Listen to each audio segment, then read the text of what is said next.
Welcome back friends. अब हम बात करते हैं hyposecretion and the hyper secretion of the thyroxine hormone. First is hyposecretion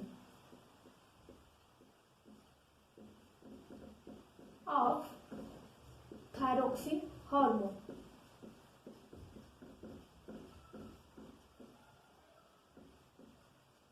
hyposecretion means की जो थायरोक्सिन हार्मोन है उसकी सीक्रेशन क्या हो रही है, कम। मीन्स की थायरोक्सिन हार्मोन कैसे रहेगा, लेस अमाउंट में। तो रीजन क्या है थायरोक्सिन हार्मोन के लेस सीक्रेशन के लिए?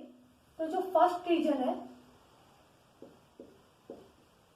वो है आयोडीन की डेफिशिएंसी होने की वजह से इन द डाइट। यदि आयोडीन की डेफिशिएंसी होगी तो आपको पता है थायरोक्सिन हार्मोन के फॉर्मेशन नहीं हो पाएगी।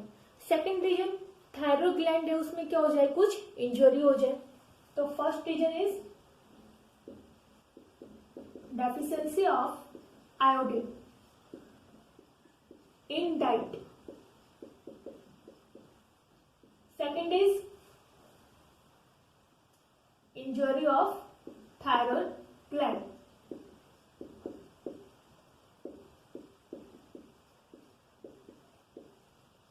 एंड यदि थायरोइड स्टिमुलेटिंग हार्मोन का जो स्टिमुलेशन है, जो थायरोइड ग्लैंड को स्टिमुलेट करवा रहा है हार्मोन को रिलीज करवाने के लिए, यदि वो स्टिमुलेशन भी डिक्लाइन हो तो हार्मोन की सिंथेसिस नहीं हो पाएगी।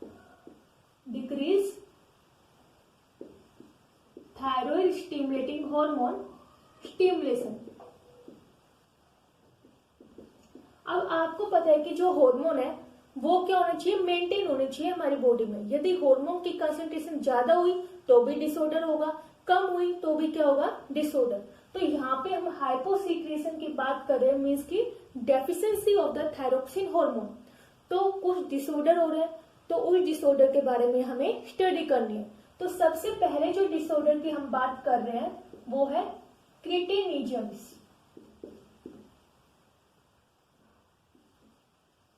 due to less secretions of thyroxine. And first is cretinism.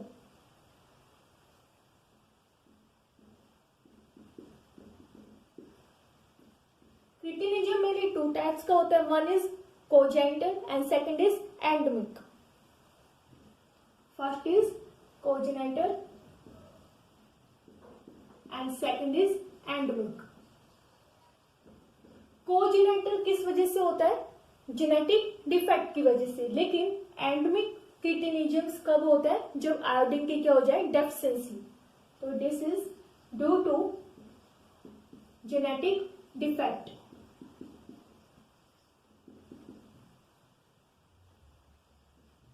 And endemic cretinism's due to iodine deficiency.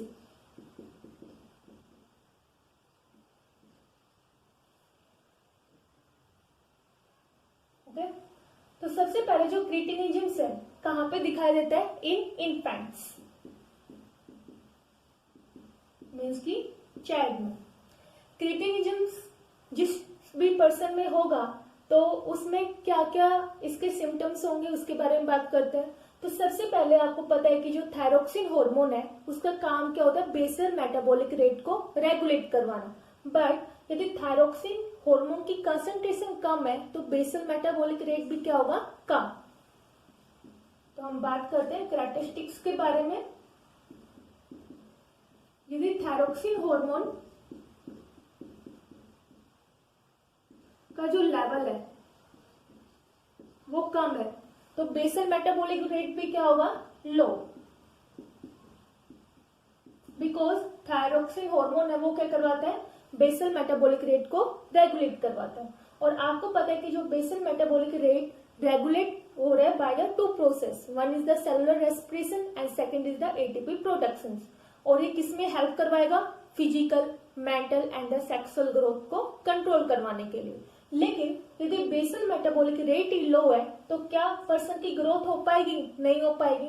तो पर्सन की कैसी ग्रोथ है यहाँ पे, stunted growth.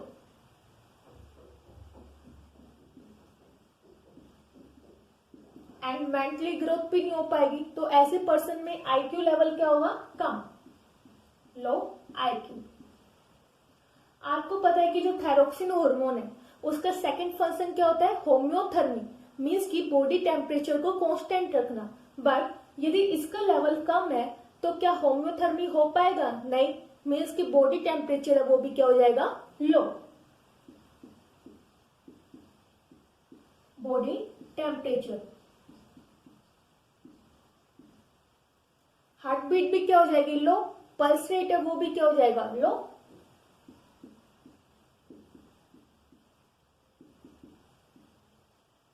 And pulse rate.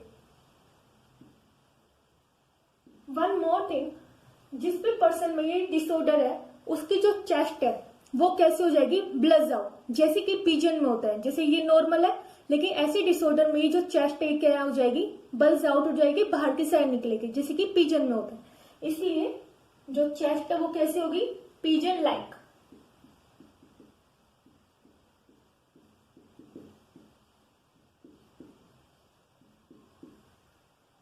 अब हम बात करते हैं नेक्स्ट डिसऑर्डर के बारे में, मिक्सोडेमा, जो किस वजह से हो रहा है, hyposecretion of the thyroxine hormone की वजह से।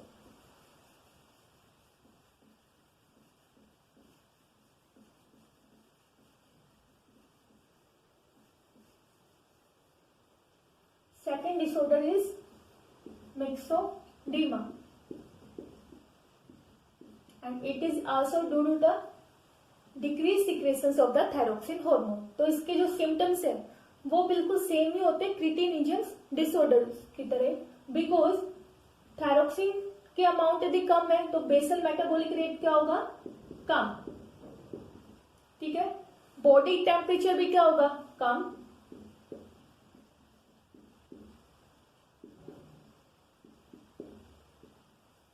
Blood pressure, heart rate, pulse rate ये भी क्या होंगे, कम।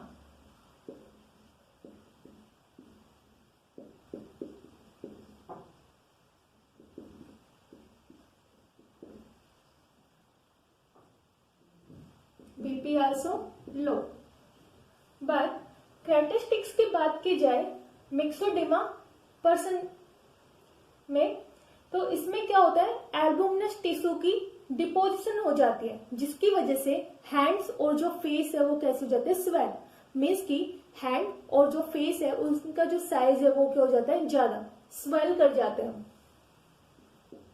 Swollen face and hands due to deposition of albuminous tissue.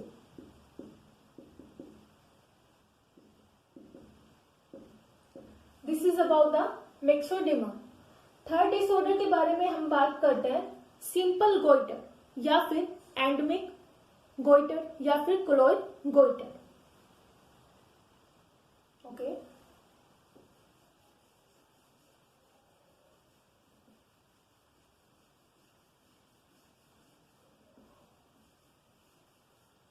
Third disorder के बारे में हम बात करते हैं, एंडमिक सिंपल गोइटर। जो एंडमिक गोइटर है ये किस वजह से होता है, आयोडीन की डेफिशिएंसी की वजह से, मीन्स कि ये कैसे है, non genetic, due to deficiency of iodine in diet. तो मीन्स कि कैसे है, नॉन जेनेटिक।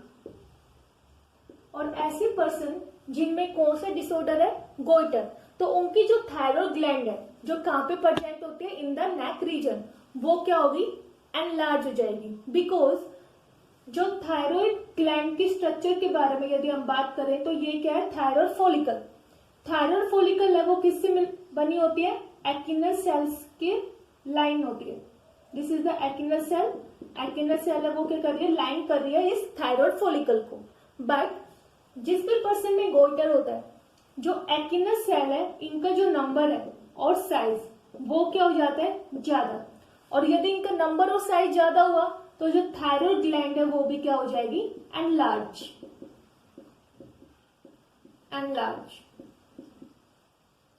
इसलिए ऐसे पर्सन में जो नेक रीजन है वो क्या रहते हैं, स्वेल रहती है या फिर लार्ज इसका साइज होता है।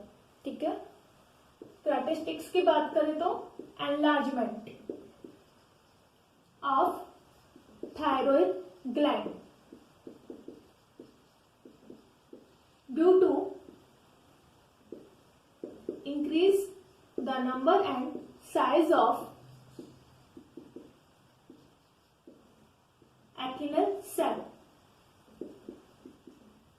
जो सिंपल गोइटर है मेनली उन पर्सन में होता है जो कहां पे रहते हैं, हिली एरिया में, देन द पर्सन वो lives in the coastal area.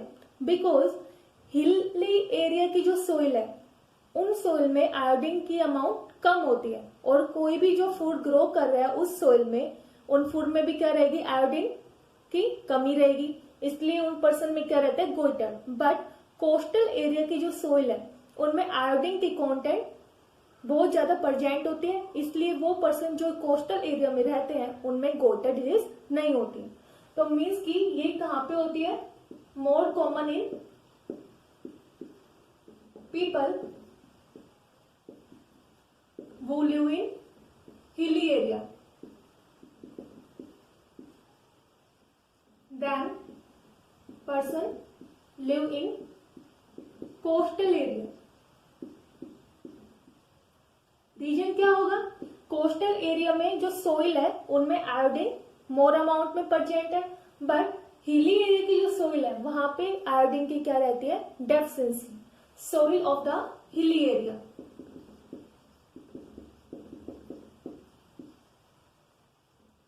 Iodine की क्या होगी, डेफिशिएंसी,